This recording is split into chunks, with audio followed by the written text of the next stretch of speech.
For our guest, we have the strong, in my opinion, the strongest candidate vying for the control over Vardenfell, Dagoth.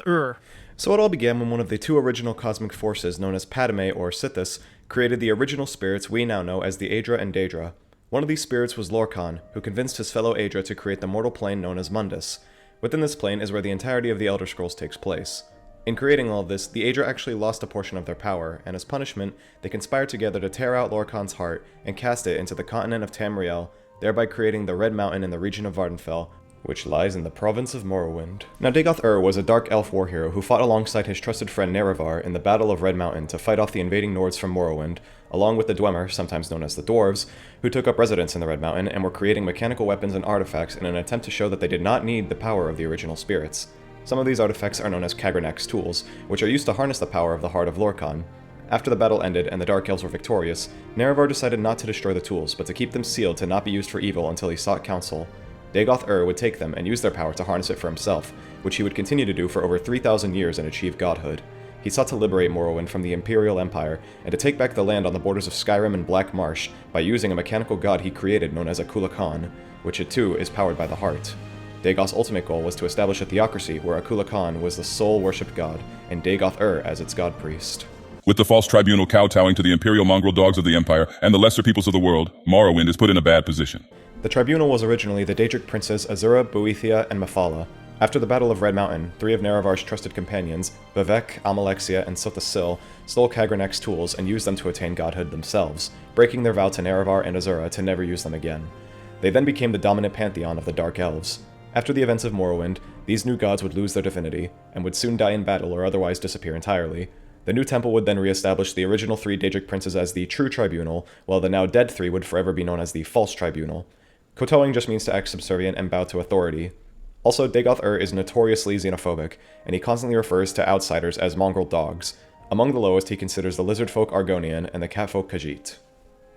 You, Joe, are a filthy outlander, Noir, despite the propaganda of your Cyrodiilic heritage. You are nothing but an imposter race that rules the Continental Empire. Noir is the elven derogatory term for outsider or slave. The Empire of Cyrodiil, the capital of Tamriel, believes they are fit to rule the entire continent due to the lineage of Septums and the Amulet of Kings. Dagoth challenges this and wants Morrowind to be separate where he himself rules. Over 300 years ago, the Empire of Tiber Septim was able to subjugate the peoples of Morrowind for the first time in millennia. For over 1,000 years, the region known as Resdayn was internally divided by culture and ruling government. Near the end of the Second Era, Tiber Septim gathered his armies and invaded Resdayn, whilst the great houses of this region were divided on how to oppose the Empire.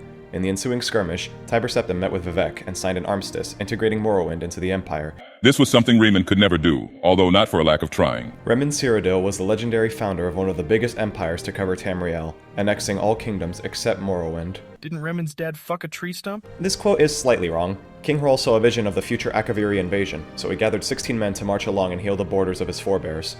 When he came upon a hill where they said to have seen the spirit of the slave queen Alicia holding the Amulet of Kings. In an attempt to restore the Empire, Hrol had sex with this hill, believing it to be Alicia herself. This killed him, but 9 months later it became a mountain known as the Sancre Tor, and atop it was the baby Remen with the Amulet of Kings on his forehead. The Tribunal still possess most of their power, but they've been steadily losing it because of their wickedness. The Tribunal haven't necessarily lost power as much as fewer mortals worship them. This doesn't change their inherent power, just their ability to scheme within Tamriel. Because Morrowind's false tribunal has lost much of their power, we've become enslaved and incorporated into a so-called Commonwealth of Empire that promotes such horrifying practices as racial integration. The false tribunal is connected to the heart of Lorkhan kind of like a battery. Every few years they need to go back to recharge. However, Dagoth prevented this upon his awakening.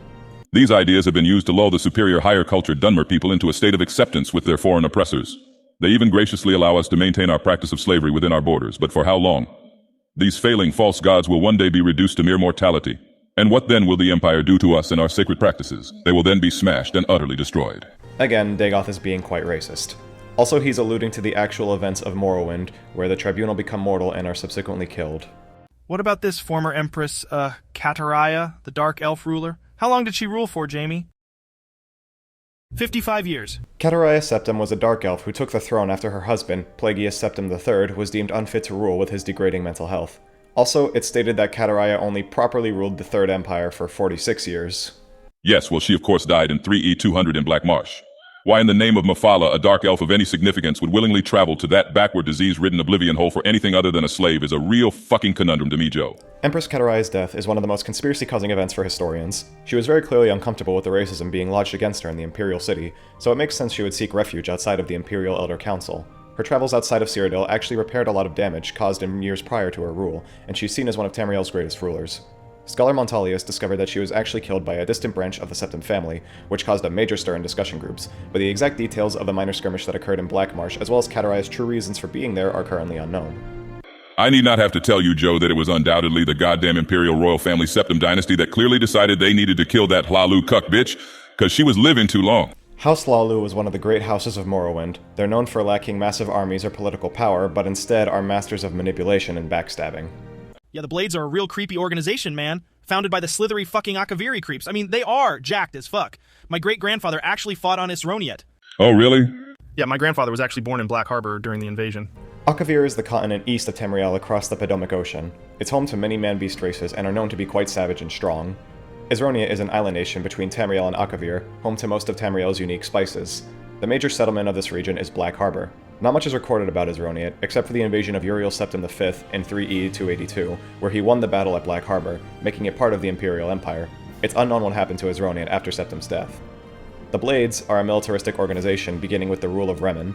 They formed from the group of Akaviri dragon hunters known as the Dragon Guard who invaded Tamriel during the First Era. They typically serve as spies and couriers for dragonborn emperors of Tamriel. They attempted an invasion of Akavir in the Third Era, but would ultimately fail, costing the life of Uriel Septim V. Yes, the Blades are a corrupt institution that seems to get you and was involved in more foreign and problematic disputes. This is admittedly pretty true. In the Second Era, the Blades built a shrine where Tiber Septim gained the blessing of Akatosh, which the Underking placed a curse on, so 4 of the mightiest Blades went to cleanse it, but they never returned, causing the shrine to be closed forever. In the Third Era, they tried and failed to invade Akavir to expand Tamriel, leading to the death of the Emperor. Then they explained the events of Daggerfall as a miracle, but lost contact with the sole agent who was involved in said miracle immediately after it happened, and many Blades were lost in the process.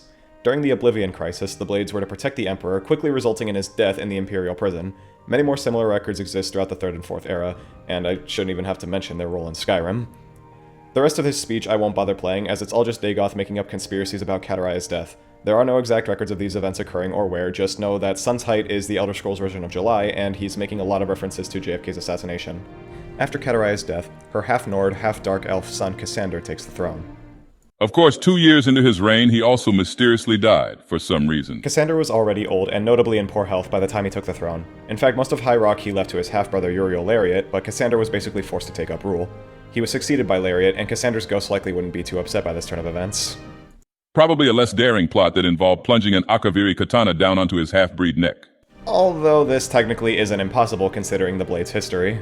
A decade later, a committee was formed by the Elder Council to investigate the so-called skirmish in the swamps of northwest Argonia, where after months of excavation, no remains or materials of a battle of any kind were uncovered. The Elder Council is an imperial group central to the government of Tamriel. Since Plagueis Septim II, it's consisted of the wealthiest men and women of the Empire. However, they would lose their authority under Uriel VI, but still retain their high-ranking power. Dagoth goes on to talk about their investigation and the stories they tell about Katarai's assassination, but again, it's all just Dagoth being a conspiracy nut. None of these events are recorded in books I've found in my research. Our people in Morrowind have been told it's raining as the Imperial piss trickles down our backs. An old saying, meaning someone is directly harming you and lying to your face at the same time. Only me and my enlightened ash vampires can rid Morrowind of these false gods and the Imperial dogs. Dagoth had close kin he empowered with the Heart of Lorkhan. Despite their name, they're actually not vampires, simply powerful sorcerers, and House Dagoth actually detests vampires. And my call is denied by the insulting construction of the Ghost Fence. The Ghost Fence is a powerful magical barrier surrounding the Red Mountain, constructed by the False Tribunal in an attempt to keep Dagoth at bay while they found a way to regain connection to the Heart of Lorkhan. It also keeps the Blight and Corpus monsters contained within. I am guaranteed by the Holy Prince Azura, of Dusk and of Dawn. This is a bit of a misstep on Dagoth's part, as Azura wholly detested Dagoth's actions and godhood and swore a prophecy that Nerevar would reincarnate just to end his reign. Of the 5 foolish houses, 2 are notorious slave houses, and 1 is the Redoran House, who routinely repels drunken Nordic invasions every other year. Of the 5 Grey Houses of Morrowind, House Telvanni and House Dress were particularly known for being comprised mostly of slave labor and slave trade. House Redoran is the most militaristic of the houses and keeps constant watch for Nordic invaders after the Battle of Red Mountain. Due to their proximity to the borders of Skyrim, this is somewhat unsurprising. We breathe ash, Joe. We sound like a female Argonian housemaid after giving top to 20 Red Guards. The Dark Elves' voices in Morrowind are notoriously raspy. Have you ever encountered one of the Gars? Kenrith perfected these things, man. Yeah. Gwar are short, round, lizard-like pack animals mainly used as mounts, and are closely connected to both Dark Elves and Argonians.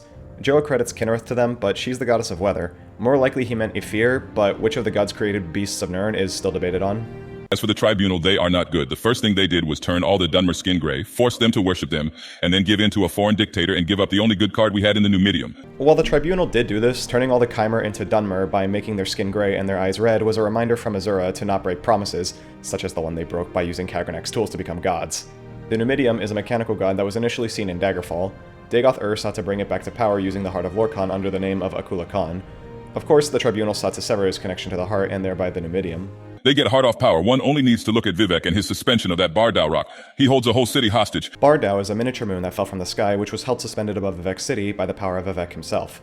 The rock was then carved into a prison, and due to the nature of needing a levitation spell to get to, it was seen as nigh unescapable. Vivek himself is intensely egotistical, and is one of 2 recorded people in history to achieve Kim, a form of enlightenment where one realizes they are actually within a dream of a sleeping godhead, but still accepting that you are still an individual. Essentially, everything is 100% false and 100% real at the same time. Think of it like lucid dreaming in reality, the other person to achieve this enlightenment being Talos. Failure to accept this reality causes a phenomena known as the zero sum, where one ceases existing altogether. This is theorized to be the fate of the Dwemer. Upon accepting this, Vivek instead decided that he is not all of reality, but all of reality is him. Vivek states that he simply holds up Bardau as a reminder that everyone should love and worship him, and if it ever wavers, so too will his hold on the rock. Look at this guy. Wow. Zenithar preserve us. Zenithar is the Adric god of work, commerce, and trade. Have you heard about this Clockwork City thing? The Clockwork City, otherwise known as Sotha-Sil, is a mechanical city created by its namesake which exists outside of space and time. The only beings to ever inhabit it are Sotha-Sil himself and the Fabricants, a mix of mechanical components and organic ones created by Sotha-Sil. He accidentally sank the fucking Sijic Order into the ocean, killing off thousands of Nirn's best and brightest. I mean, many of them were Enwas. Yeah, I've never heard nor could I find any record of Sotha-Sil actually doing this, and if it's a reference, it's one I don't know. 4 Slodes, known as the Abyssal Cabal, tried to sink the Somerset Isles by fighting the leader of the Sijic Order at the time, but that's on the opposite end of Tamriel. He also simped himself with his Dami Mami Almalexia. Almalexia was the wife of Nerevar and is widely known as a mother figure to the Dark Elves, but upon Dagoth return, she showed her true self as a ruthless leader. Almalexia convinced Sotha-Sil to plunge into oblivion to have counsel with 9 Daedric princes, convinced him to fight against Mehrunes Dagon, the Prince of Death and Destruction, convinced him to take action against Dagoth in her stead, and would later kill him in his own Clockwork City and releasing the mechanical monstrosities he created, giving Sotha-Sil the blame for all of this. Have you ever seen the pictures from Colovian Grove? Colovia is the western portion of Cyrodiil, mostly a farmland. The only grove in it is the Grove of Trials holding a shrine to Kinnereth. Well, Colovian Grove, they do weird things to you, maybe sexually, to gain dirt on you for political reasons. One of this region's most prominent myths is the Mermaid of Anvil, a statue that supposedly enthralls all who see it and is supposed to be a depiction of Azura. Another is that of a Daedric being named Horavatha the Seducer. Between that and the previous entry of King Hrall having sex with a hill here, and multiple factions of wealthy nobility taking up residence along the Gold Coast of Colovia, it's not hard to see how this could spark conspiracy. The rest of the interview is hijacked by the Daedric god of madness Sheogorath, and doesn't really cover any lore. The only thing worth noting is that Vermina is the Daedric god of nightmares and sleep. And that's the end. The bitter, bitter end.